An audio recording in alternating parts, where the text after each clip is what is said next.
Hi friends, ಎಲ್ಲರೂ ಹೇಗಿದ್ದೀರಾ? ನಾನಿವತ್ತು ಮೊಟ್ಟೆ ಕೋಳಿ ಸಾಂಬಾರು ಯಾವ ರೀತಿ ಮಾಡೋದು ಅಂತ ತೋರಿಸ್ಕೊಡ್ತಾ ಇದ್ದೀನಿ. ನಮ್ಮನೇಲಿ 3-4 ಥರ ಮಾಡ್ತಾರೆ. ನಾನು ಆ ರೆಸಿಪೀಸ್ನ ನೆಕ್ಸ್ಟ್ ವೀಡಿಯೋಸಲ್ಲಿ ಪಕ್ಕಾ ಶೇರ್ ಮಾಡ್ತೀನಿ.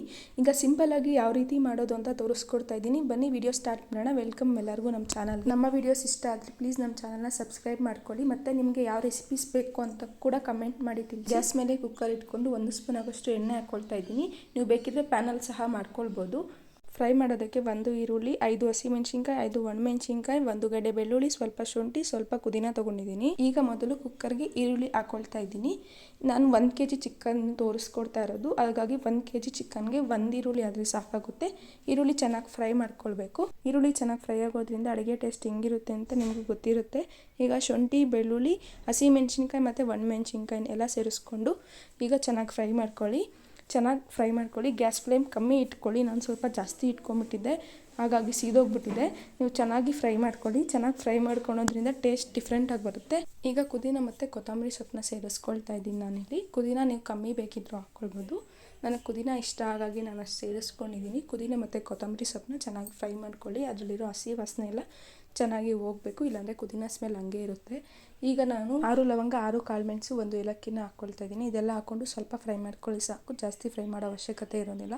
ಇದೆಲ್ಲ ಫ್ರೈ ಆಗಿ ತಣ್ಣಗಾಗಲಿ. ನಾನು ಅಷ್ಟರಲ್ಲಿ 1 ತೆಂಗಿನಕಾಯಲ್ಲಿ ಅರ್ಧ ಕಾಯಿಯಾಗೋಷ್ಟು ಮಿಕ್ಸಿ ಜಾರ್ಗೆ ಹಾಕ್ಕೊಂಡು ಚೆನ್ನಾಗಿ ಪೇಸ್ಟ್ ಮಾಡ್ಕೊಂಡಿದ್ದೀನಿ. ಪೇಸ್ಟ್ ಆಗಿರೋದಕ್ಕೆ ನಾನು ಫ್ರೈ ಮಾಡ್ಕೊಂಡಿರೋ ಎಲ್ಲದನ್ನು ಆ್ಯಡ್ ಮಾಡ್ಕೊಳ್ತಾ ಇದ್ದೀನಿ. ಫ್ರೈ ಮಾಡಿರೋದೆಲ್ಲ ಸೇರಿಸ್ಕೊಂಡ್ಮೇಲೆ ನಾನಿಲ್ಲಿ ಅರ್ಧ ಸ್ಪೂನ್ ಆಗೋಷ್ಟು ಎಳ್ಳು ಸೇರಿಸ್ಕೊಂಡು ಮತ್ತು ಅರ್ಧ ಸ್ಪೂನ್ ಆಗೋಷ್ಟು ಗಸೆನೂ ಸೇರಿಸ್ಕೊಳ್ತಾ ಇದ್ದೀನಿ. ಇದು ಆಪ್ಷನಲ್. ಈಗ ನಾನು 4 ಸ್ಪೂನ್ ಆಗೋಷ್ಟು ಧನಿಯಾ ಪುಡಿನ ಸೇರಿಸ್ಕೊಳ್ತಾ ಇದ್ದೀನಿ. ಇದನ್ನು ಚೆನ್ನಾಗಿ ಪೇಸ್ಟ್ ಮಾಡ್ಕೊಳ್ಳಿ. ನಾವು ಆಗಲೇ ಹುರಿದಿಟ್ಟಂಥ ಕುಕ್ಕರ್ಗೆ 1 ಸ್ಪೂನ್ ಆಗೋಷ್ಟು ಎಣ್ಣೆ ಸೇರಿಸ್ಕೊಳ್ತಾ ಇದ್ದೀನಿ. ನೀವು ಇನ್ನೂ ಜಾಸ್ತಿ ಸಹ ಸೇರಿಸ್ಕೊಳ್ಬೋದು. ಈಗ ಸ್ಪೈಸಸ್ನ ಸೇರಿಸ್ಕೊಳ್ತಾ ಇದ್ದೀನಿ. ನಿಮ್ಗೆ ಇಷ್ಟ ಆಗಿರೋ ಸ್ಪೈಸಸ್ನ ಸೇರಿಸ್ಕೊಳ್ಳಿ. ಇದನ್ನು ಸ್ವಲ್ಪ ಫ್ರೈ ಮಾಡ್ಕೊಳ್ಳಿ. ಸ್ಪೈಸಸ್ಸಲ್ಲಿರೋ ಘಮ ಬಿಟ್ಕೊಳ್ಬೇಕು. ಅದಾದಮೇಲೆ ಸ್ವಲ್ಪ ಈರುಳ್ಳಿನ ಸೇರಿಸ್ಕೊಳ್ತಾ ಇದ್ದೀನಿ. ಈರುಳ್ಳಿ ಸ್ವಲ್ಪ ಫ್ರೈ ಆದರೆ ಸಾಕು, ಜಾಸ್ತಿ ಏನು ಬೇಡ. ಈರುಳ್ಳಿ ಫ್ರೈ ಆದಮೇಲೆ ಸ್ವಲ್ಪ ಕಟ್ ಮಾಡಿರೋ ಪುದೀನ ಸೇರಿಸ್ಕೊಳ್ತಾ ಇದ್ದೀನಿ. ಪುದೀನೂ ಸಹ ಸ್ವಲ್ಪ ಫ್ರೈ ಮಾಡ್ಕೊಳ್ಳಿ ಸಾಕು. ಪುದೀನ ಫ್ರೈ ಆದಮೇಲೆ ನಾನು ಆಗಲೇ 1 kg ಆಗೋಷ್ಟು ಚಿಕನ್ನ ಅರಿಶಿನ ಹಾಕ್ಕೊಂಡು ಚೆನ್ನಾಗಿ ತೊಳೆದಿಟ್ಕೊಂಡಿದ್ದೆ. ಈಗ ಚಿಕನ್ನ ಸೇರಿಸ್ಕೊಳ್ತಿದ್ದೀನಿ. ಚಿಕನ್ ಸೇರಿಸ್ಕೊಂಡಿದ ನಂತರ ಉಪ್ಪು ಸೇರಿಸ್ಕೊಳ್ಬೇಕು. 1.5 ಟೇಬಲ್ ಸ್ಪೂನ್ ಆಗೋಷ್ಟು ಉಪ್ಪು ಸೇರಿಸ್ಕೊಳ್ತಾ ಇದ್ದೀನಿ. ಉಪ್ಪು ಫಸ್ಟೇ ಸೇರಿಸ್ಕೋಬೇಕು, ಹಾಗಾಗಿ ಚಿಕನ್ಗೆ ಉಪ್ಪು ಚೆನ್ನಾಗಿ ಹಿಡಿಯುತ್ತೆ. ಈಗ 1/4 ಸ್ಪೂನ್ ಆಗೋಷ್ಟು ಅರಿಶಿನ, 1 ಸ್ಪೂನ್ ಆಗೋಷ್ಟು ಧನಿಯಾ ಪುಡಿ, ಅರ್ಧ ಸ್ಪೂನ್ ಆಗೋಷ್ಟು ಚಿಲ್ಲಿ ಪೌಡರ್ನ ಹಾಕ್ಕೊಂಡಿದ್ದೀನಿ. ಎಲ್ಲ ಹಾಕ್ಕೊಂಡು ಚೆನ್ನಾಗಿ ಮಿಕ್ಸ್ ಮಾಡಬೇಕು. ಉಪ್ಪೆಲ್ಲ ಚೆನ್ನಾಗಿ ಮಿಕ್ಸ್ ಆಗಬೇಕು. ಎಲ್ಲ ಮಿಕ್ಸ್ ಮಾಡಿ 3-4 ನಿಮಿಷ ಪ್ಲೇಟ್ ಮುಚ್ಚಿ ಚೆನ್ನಾಗಿ ಬೇಯಿಸ್ಕೊಳ್ಬೇಕು. ಈ ಥರ ಮಾಡೋದ್ರಿಂದ ನೋಡಿ, ಈ ಥರ ನೀರು ಬಿಟ್ಕೊಳ್ಳುತ್ತೆ, ಚಿಕನಲ್ಲಿ ನೀರು ಬಿಟ್ಕೊಳ್ಳುತ್ತೆ. ಈಗ ಇದನ್ನು ಸ್ವಲ್ಪ ಮಿಕ್ಸ್ ಮಾಡ್ಕೊಳ್ಳಿ ಸಾಕು, ಜಾಸ್ತಿ ಏನು ಬೇಡ. ಈಗ ಮಿಕ್ಸ್ ಆಗಿದ್ದಾದಮೇಲೆ ನಾವು ಆಗಲೇ ರುಬ್ಬಿಟ್ಟಿದ್ದ ಮಸಾಲೆನ ಹಾಕ್ಕೊಳ್ಳಿ.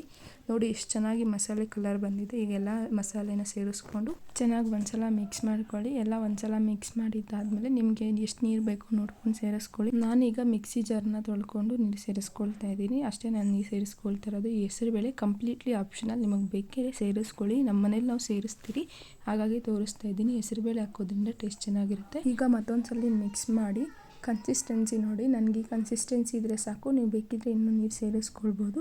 ಈಗ ನೀವು ನೋಡ್ಬೋದು ಯಾವ ರೀತಿ ಕುದೀತಾ ಇದೆ ಅಂತ. ಈಗ ಕುಕ್ಕರ್ ಕ್ಯಾಪ್ನ ಕ್ಲೋಸ್ ಮಾಡಿ 3-4 ವಿಸಿಲ್ ತರಲಿ. ಕುಕ್ಕರಲ್ಲಿರೋ ಪ್ರೆಷರ್ ಎಲ್ಲ ಹೋಗಿ ತಣ್ಣಗಾದ್ಮೇಲೆ ನೋಡಿ ತೋರಿಸ್ತಾ ಇದ್ದೀನಿ. ನನಗೆ ಓಪನ್ ಮಾಡಿ ಚಿಕನ್ ಸಾಂಬಾರು ಎಷ್ಟು ಚೆನ್ನಾಗಾಗಿದೆ ಅಂತ ನೋಡಿ. ಚಿಕನಲ್ಲಿ ಎಣ್ಣೆ ಎಷ್ಟು ಚೆನ್ನಾಗಿ ಬಿಟ್ಕೊಂಡಿದೆ. ಈಗ 1 ಟೈಮ್ ಮಿಕ್ಸ್ ಮಾಡ್ಕೊಳ್ಳಿ. ಈ ಥರ ಚಿಕನ್ನಲ್ಲಿ ಎಣ್ಣೆ ಬಿಟ್ಕೊಳ್ಬಾರ್ದು ಅಂದರೆ ನಾನು ನಿಮಗೆ ಟಿಪ್ ಹೇಳ್ತೀನಿ, ಫಾಲೋ ಮಾಡಿ. 1 ಆಲೂಗಡ್ಡೆನ 4 ಭಾಗ ಆಗಿ ಕಟ್ ಮಾಡಿ ಚಿಕನ್ ಸಾಂಬಾರು ಬೇಯಬೇಕಾದ್ರೆ ಹಾಕಿ, ಆಗ ಎಣ್ಣೆ ಎಲ್ಲ ಎಳ್ಕೊಂಡ್ಬಿಡುತ್ತೆ. ಆಲೂಗಡ್ಡೆ ತೆಗೆದಾಕಿ.